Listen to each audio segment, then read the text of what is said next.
धरणीपुर गांव की सुबह हमेशा शांत होती थी। सूरज निकलने से पहले ही हल्की ठंडक हवा में घुली रहती और मिट्टी की खुशबू पूरे गांव को अपनी बाहों में भर लेती। इसी गांव में रहता था अर्जुन, एक साधारण चरवाहा जिसकी जिंदगी जंगल और बकरियों के इर्द-गिर्द घूमती थी।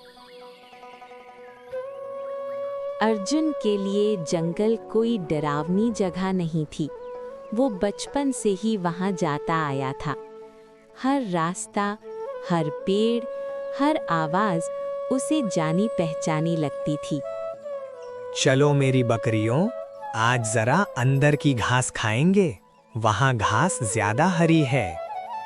बकरियां जैसे उसकी बात समझती हुई मिमियाती हुई आगे बढ़ने लगी। अर्जुन ने बांसुरी कंधे पर डाली और धीरे धीरे जंगल की ओर चल पड़ा। जैसे ही वो जंगल में दाखिल हुआ, माहौल बदल गया। गांव का शोर पीछे छूट गया और सामने केवल पेड़ों की सरसराहट की आवाज।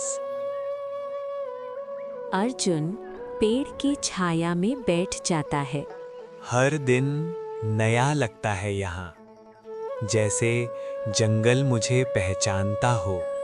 वो एक खुले मैदान में पहुंचा, जहां चारों ओर पुराने पेड़ खड़े थे।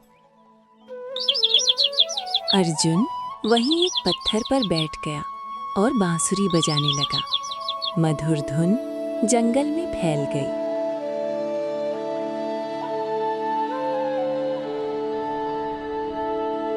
लेकिन अचानक सब कुछ रुक गया।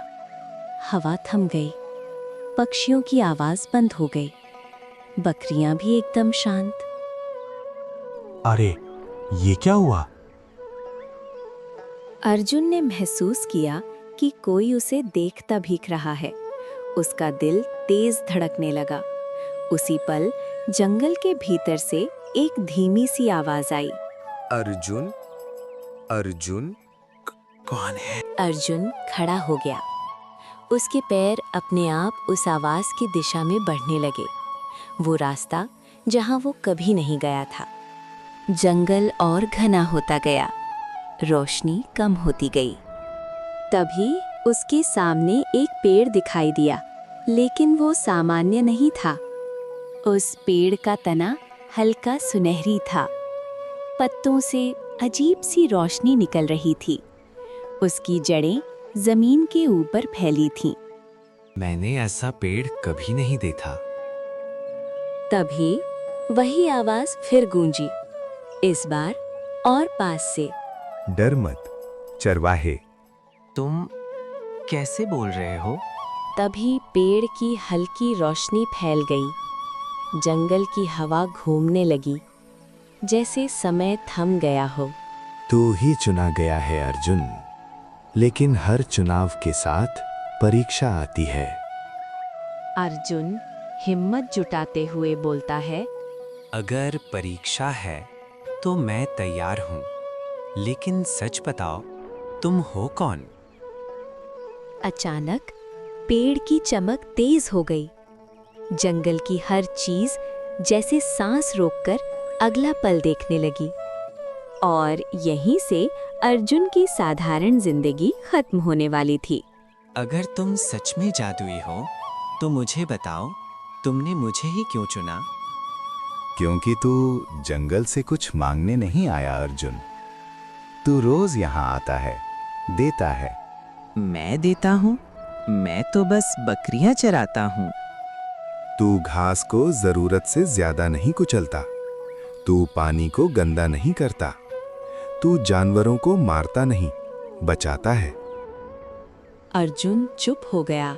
उसे याद आया कितनी बार उसने घायल पक्षी को उठाकर पेड़ पर रखा था, कितनी बार प्यासे जानवरों के लिए पानी छोड़ा था। अगर यही कारण है, तो मुझसे क्या चाहते हो? जंगल अचानक थोड़ा और गहरा लगने लगा।